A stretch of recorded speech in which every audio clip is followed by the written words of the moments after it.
Okay, so very good morning to all of you, bete. So we had started with our revision. We started with the chapter Sources of Finance. So now we had come to the point of various sources of owners' funds. So that day we discussed that the different sources of finance, which generally a corporate form of organization can make use of, can be classified into two categories. One, owners' funds, and another is borrowed funds, right? So owner fund में जो पहला आता है source, that is retained earnings. So very much clear from the name, बेटे, जो company है वो अपनी सारी की सारी earnings शेयर होल्डर्स में डिस्ट्रीब्यूट नहीं कर देती in the form of dividend. ये कुछ अपने पास बचा कर रख लेती है, रिटेन कर लेती है. So that part of the earnings profit which is retained by the company for the use in future, it is called as retained earning. ठीक है.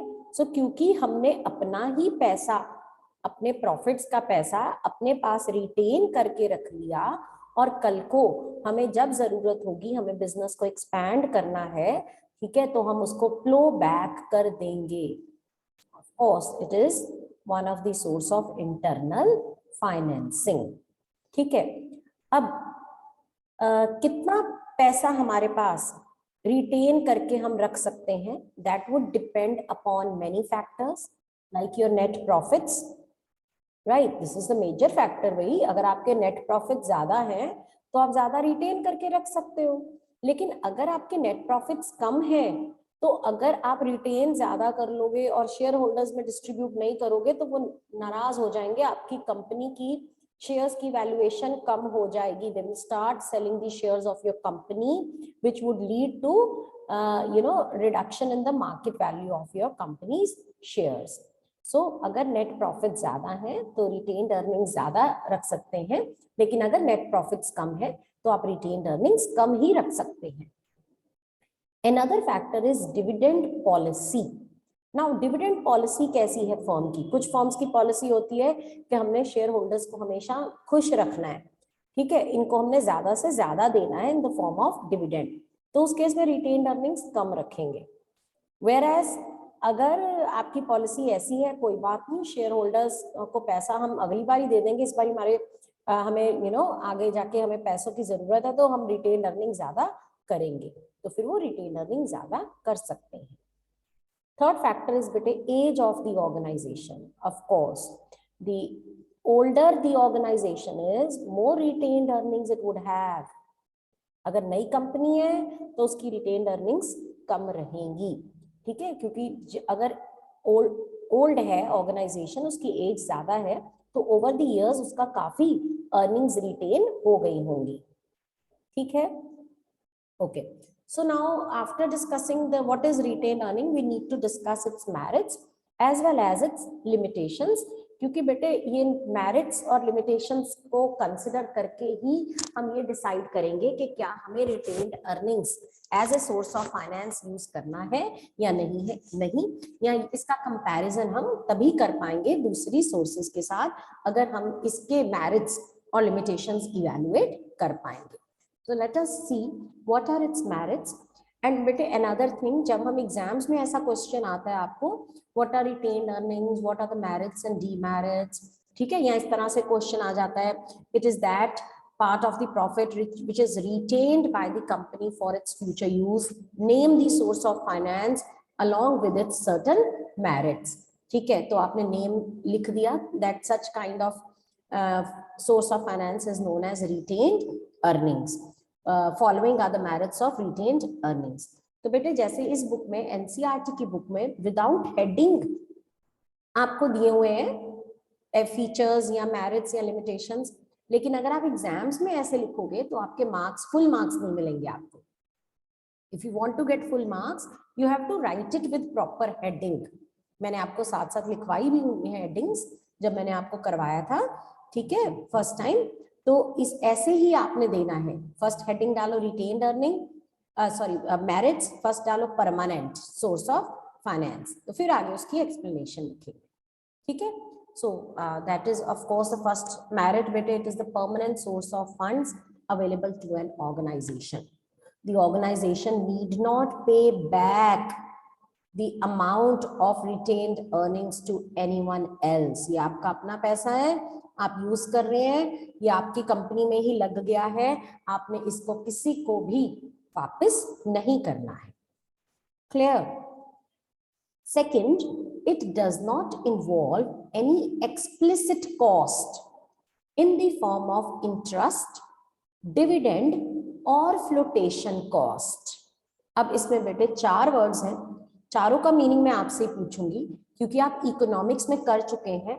What is the meaning of explicit cost? Deepanshu, what is the meaning of explicit cost? हमने एक merit बोला इसका कि retained earnings में कोई explicit cost नहीं इनकर करनी पड़ती। यस मैम, दैट मीन्स अगर कंपनी इन्वेस्टमेंट कर रही है तो उन्हें कोई ऊपर जैसे हम बाहर से अगर लोन वगैरह लेते हैं तो ऊपर हमें इंटरेस्ट पे करना पड़ेगा, उन्हें ना कोई इंटरेस्ट पे करना पड़ेगा, ना ही लोन लेने के लिए कोई और कॉस्ट पॉकेट में से देनी पड़ेगी। Very good, but explicit cost का स्पेसिफिक मीनिंग नहीं बताया आपने बेटे। मैं इसलिए आपसे पूछ रही हूँ क्योंकि मैंने अभी रिसेंटली इकोनॉमिक्स में कराया आपको। Yes, Megha has given me one answer. Cost which is paid to the outsider. Explicit cost होती है बेटे डायरेक्ट जो आपने पे आउट की है, आपका मनी एक्सपेंडिचर है, खर्चा है, पैसों की फॉर्म में आप दूसरों को दे रहे हो, that is explicit cost which is paid to the outsider. तो in case of retained earning कोई एक्सप्लिसिट कॉस्ट नहीं है, जैसे कि अभी दीपांशु ने बताया, कोई इंटरेस्ट नहीं देना, कोई डिविडेंड नहीं देना और कोई फ्लोटेशन कॉस्ट नहीं इनकर करनी। अब फ्लोटेशन कॉस्ट का कोई मेरे को मीनिंग बता सकता है?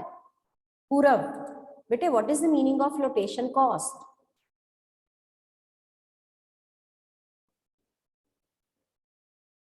एनीवन? अक्षत, अनन्या,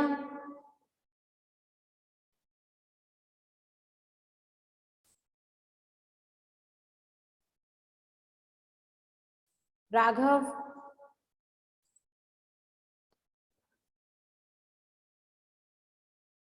देखो बेटे आप तो बिल्कुल रिस्पॉन्स नहीं दे रहे हो बच्चे, रिवीजन चल रही है, नहीं मालूम तो इतना तो एटलीस्ट कह दो ma'am we don't know. Okay, वही बच्चे जिनसे मैं एक्सपेक्ट करती हूँ ना, बस वही आंसर देते हैं। Yes, both Harshika and Isha have given me answer. Cost incurred on issuing the share. ठीक है बेटे, जब भी हमको फंड्स रेज करने होते हैं ना, नॉट नेसेसरली शेयर्स, ध्यान से सुनो, we have a company right and we want to raise funds right, we want to raise say 1 crore rupees, हमने सोचा यहाँ हम शेयर्स इशू करते हैं या डिबेंचर्स, कुछ भी डिसाइड किया, शेयर्स या डिबेंचर्स, हमने कहा डिबेंचर्स से रेज करते हैं फंड्स। अब अगर आपको डिबेंचर से फंड्स रेज करने हैं तो आपको एडवर्टीजमेंट देनी पड़ेगी, आपको एप्लीकेशन फॉर्म प्रिंट कराने पड़ेंगे, आपको ब्रोकर अपॉइंट करना पड़ेगा, उसको कमीशन देनी पड़ेगी, है ना, ये सारा खर्चा आपको करना पड़ेगा। तो मतलब अगर लेटर से इसके ऊपर खर्चा आ गया 10 लाख, आपको 1 करोड़ रेज करने के लिए 10 लाख रुपए खर्चा करना पड़ा, ये फ्लोटेशन कॉस्ट है। ठीक है, कंपनी को फ्लोट करने के लिए, नई कंपनी जब एग्जिस्टेंस में आती है ना, उसको कहते हैं फ्लोट करने, कंपनी को हमने फ्लोट करना है। ठीक है, तो कंपनी को फ्लोट करने के लिए हमें कुछ खर्चा करना पड़ता है, उसको कहते हैं फ्लोटेशन कॉस्ट। ठीक है, लेकिन जब आप अपनी ही अर्निंग्स यूज कर रहे हो तो आपको कोई फ्लोटेशन कॉस्ट इनकर नहीं करनी पड़ती है। ठीक है, तो ये उसकी एक एडेड एडवांटेज है। नेक्स्ट बेटे, freedom. Whenever we raise funds from retained earnings, there is a greater degree of operational freedom and flexibility. देखो हमने किसी और से तो पैसे उठाए नहीं है, हमने क्या किया, अपने पैसे अपने बिजनेस में लगा दिए, तो हम उसको जैसे मर्जी इस्तेमाल कर सकते हैं। Amit, your answer is also right, good. तो हम उसको कैसे भी इस्तेमाल कर सकते हैं, ठीक है। We have flexibility as well as operational freedom. पहले हमने सोचा था हम ये वाला प्रोजेक्ट लगाएंगे, उसके लिए हमने अपने पैसे फंड्स का इस्तेमाल करेंगे, रिटेन्ड अर्निंग्स का। फिर हमने थोड़ा सा रिसर्च वर्क और किया तो हमने देखा कि ये प्रोजेक्ट इतना फिजिबल नहीं है, तो हमने कहा चलो ठीक है हम दूसरा प्रोजेक्ट लगा लेते हैं। ये फ्लेक्सिबिलिटी, हम कर सकते हैं, ऐसा फ्लेक्सिबिलिटी है क्योंकि हम अपना पैसा इस्तेमाल कर रहे हैं। We have operational freedom, we have flexibility in using that money. On the other hand, अगर आपने यही पैसा बेटे बैंक से लिया होता तो आपने जिस पर्पस के लिए लिया आपको उसी के ऊपर ही इसको यूज करना पड़ेगा, ठीक है। Okay, then next, it enhances the capacity of the business to absorb unexpected losses. बेटे जो रिटेन्ड अर्निंग्स है ना वो एक कुशन की तरह काम करती हैं। जब भी बिजनेस को कोई शॉक लगता है ना, तो आप सपोज करो कोई ऊपर से नीचे की तरफ गिर रहा है, वो नीचे जमीन पे गिरेगा तो धड़ाम गिरेगा, उसको बहुत ज्यादा चोट आएगी। ऑन दी अदर हैंड, अगर हमने नीचे कुशन स्प्रेड कर दिए तो जब वो नीचे ऊपर से नीचे गिरेगा तो वो सेव हो जाएगा, बच जाएगा, उसको इतना ज्यादा शॉक नहीं लगेगा। किसने एब्जॉर्ब कर लिया उस शॉक को?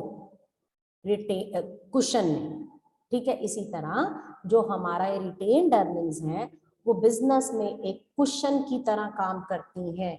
ये हमारे अनएक्सपेक्टेड लॉसेस को एब्जॉर्ब कर लेती है। बिजनेस अनसर्टन है बेटे, किसी भी टाइम कुछ भी हो सकता है। तो अगर आपने रिटेन्ड अर्निंग्स नहीं रखी हुई तो उस केस में जैसे अभी लॉकडाउन लग गया था, आपका बिजनेस एकदम बंद हो गया, जितने बिजनेस आप समझो कि लॉकडाउन में बंद हुए तो they did not have retained earnings. अगर उनके पास रिटेन्ड अर्निंग्स होती तो वो अपना रेंट वगैरह पे ऑफ करते रहते उसमें से, और वो जब लॉकडाउन खुलता तो वो उसी तरह से अपने बिजनेस में आ जाते। लेकिन क्या हुआ, जो नए नए बिजनेस थे जैसे ईटेबल्स जॉइंट्स थे वो काफी बंद हो गए। क्यों बंद हो गए? उनके पास रिटेन्ड अर्निंग्स नहीं थी, तो उनको महीने का 50,000 रुपये रेंट निकालना है, स्टाफ का खर्चा निकालना है, कहाँ से निकालेंगे? नहीं निकाल पाए, ठीक है। इसीलिए उन्होंने वो प्रेमिसेस छोड़ दिए और अपना बिजनेस बंद कर दिया, क्योंकि उनका बिजनेस अनएक्सपेक्टेड लॉसेस को एब्जॉर्ब नहीं कर पाया। कैसे कर पाता? अगर रिटेन्ड अर्निंग्स होते, ठीक है। Then next, it may lead to increase in the market price of the equity shares of the company. So what happens बेटे, market share, market price, equity share की एक होती है फेस वैल्यू, एक होती है मार्केट प्राइस। फेस वैल्यू जिस value पे कंपनी आपको बेचती है, कंपनी ने एक बार बेच दिए उसके बाद कंपनी वापस नहीं लेती शेयर्स। शेयर्स की ट्रेडिंग होती है स्टॉक एक्सचेंज में, ठीक है। वहां पे शेयर्स बेचे और खरीदे जाते हैं। तो शेयर का प्राइस किसके ऊपर डिपेंड करता है? ये डिपेंड करता है डिमांड और सप्लाई के ऊपर। तो जिस शेयर्स की डिमांड ज्यादा है उसका प्राइस ज्यादा रहेगा, ठीक है। अब इसका मतलब मार्केट प्राइस शेयर्स की डिमांड के ऊपर डिपेंड करती है ज्यादा। अब ये जो शेयर्स की डिमांड तभी बढ़ेगी अगर आपका कंपनी के ऊपर अच्छा फेथ है, ट्रस्ट है। सो लेट अस से आप किसी एक पुरानी कंपनी के शेयर्स खरीद रहे हैं, आपने उसकी एनुअल रिपोर्ट पढ़ी तो उसके रिटेन्ड अर्निंग्स बहुत अच्छे हैं, तो इन दैट केस बेटे आपको लगेगा कि वाह ये कंपनी, हमने तो बड़ी अच्छी कंपनी में इन्वेस्ट किया हुआ है, इसकी तो रिटेन देखो इतना हमें डिविडेंड भी पे आउट कर रही है और रिटेन्ड अर्निंग्स भी इतनी है, so you will like to buy more shares of that company. तो ये साइकोलॉजी से, उसकी डिमांड बढ़ने से मार्केट प्राइस शेयर्स का बढ़ जाएगा, ठीक है। तो ये रिटेन्ड अर्निंग्स के कुछ बेनिफिट्स हैं। Now let us see what are its limitations. Number 1 बेटे, excessive flowing back may cause dissatisfaction amongst the shareholders as they would get lesser dividends. जब आप रिटेन्ड अर्निंग्स ज्यादा करते हो तो ऑब्वियसली डिविडेंड कम देना पड़ता है। आप अपने प्रॉफिट को 3 हिस्सों में डिवाइड करते हो, इक्वली नहीं, ठीक है। आप क्या करते हो, सबसे पहले तो गवर्नमेंट को चला जाता है in the form of taxes, आजकल 30% टैक्स है, तो अब अगर आपके 100 करोड़ का प्रॉफिट हुआ तो 30 करोड़ सीधा चला गया गवर्नमेंट के पास, बाकी क्या बचा 70 करोड़। 70 करोड़ में से आपने क्या करना है, कुछ पार्ट शेयर होल्डर्स को देना है और कुछ पार्ट रिटेन करना है। अगर आपने रिटेन ज्यादा कर लिया, ठीक है, आपने 60 लाख रुपए रिटेन करके रख लिए, तो शेयर होल्डर्स को कितने जाएंगे 30 लाख, वो डिवाइड होंगे नंबर ऑफ शेयर होल्डर्स में, ठीक है, तो वो बन जाएगा उनका डिविडेंड।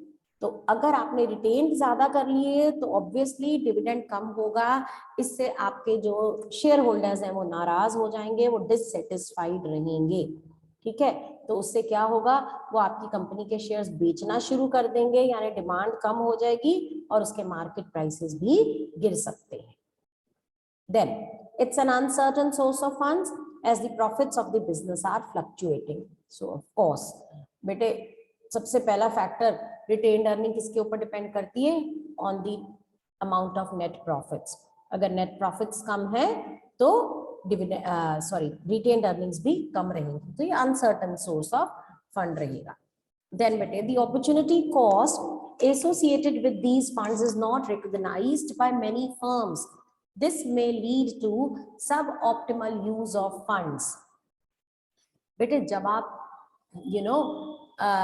फंड्स लेते, अपॉर्चुनिटी कॉस्ट का मतलब क्या है, अगर आप इस मनी को जो रिटेन्ड अर्निंग्स हैं इसमें ना डाल के, अपने बिजनेस में ना डाल के कहीं और डालते, तो आपको इससे कितनी रिटर्न आती, ठीक है। अब ये तो आपको अपना पैसा है, अगर आपने कहीं से उधार लिया होता पैसा तो आपको पता होता कि हमने इसके ऊपर इतना इंटरेस्ट पे कर रहे हैं और इतनी रिटर्न आ रही है, ये हमारा नेट डिफरेंस जो है हम इतना अर्न कर रहे हैं इन पैसों से। बट जो रिटेन्ड अर्निंग्स है बेटे, उसमें क्या होता है, उसमें आप इसकी अपॉर्चुनिटी कॉस्ट रिकॉग्नाइज ही नहीं कर पाते हो, क्योंकि आपने कहीं से उठाया ही नहीं है, आपने कोई एक्सप्लिसिट कॉस्ट देनी नहीं है, ठीक है। तो जब आप यही नहीं सोचते हो कि ये पैसा अगर मैंने मार्केट से उठाया होता तो मुझे इतनी उसके ऊपर इंटरेस्ट देना पड़ता, तो आप पैसों को अच्छे से इस्तेमाल नहीं कर पाओगे, है ना। अगर आपने किसी से पैसा उधार लिया है तो आपको सोच समझ के खर्चोगे, आप बोलोगे मैंने वापस भी करना है, इसको मैं ऐसे प्रोजेक्ट में लगाऊं कि मेरे को अच्छी रिटर्न आए और ताकि मैं इसको इतने सालों में वापस कर पाऊं और इसका इंटरेस्ट भी बीच में से निकाल सकूं। ऑन दी अदर हैंड, जब आपने अपना पैसा, खुद का पैसा बिजनेस में लगा दिया और आपने बिना सोचे समझे काम करना शुरू कर दिया कि आपने कौन सा किसी को पे आउट करना है, आपने कौन सा ये पैसा वापस करना है, तो उस केस में हो सकता है फंड्स का जुडिशियस इस्तेमाल नहीं हो, ऑप्टिमली यूटिलाइज ना हो, दैट इज दिस में लीड टू सब optimal use of the funds. Clear? Anyone having any doubt till this point? What is the need of creating charge on the asset of the firm? Okay, I got one answer. Okay, yes, no need to mortgage any asset. आपको अपना asset गिरवी नहीं रखना पड़ेगा। Yes, Harshika and Megha both are right कि आपको अगर trade credit से गुड्स लेने हैं, आपको कोई अपना एसेट मॉर्टगेज नहीं करना, यानी आपको कोई भी एसेट गिरवी नहीं रखना, तो यानी आपके एसेट के ऊपर चार्ज क्रिएट नहीं है। ये मैरिट कैसे, आप बोलो मैम फिर क्या हो गया, गिरवी रख भी दिया, कहाँ हुआ है, तो आपके पास ही है, तो आप यूज तो कर ही सकते हो। बेटे कल को आपको और फंड्स की जरूरत पड़ी फिक्स्ड एसेट्स के लिए, बैंक से लोन लेना है, तो उस केस में आपको एसेट चाहिए रहेगा मॉर्टगेज करने के लिए। So right now it is free. You are keeping it free so that you can use it for further expansion purpose. Got it? ठीक है? Anyone having any doubt till now? So shall I call it a day? Okay, be there in the next period with your notebooks, pens ready. Okay?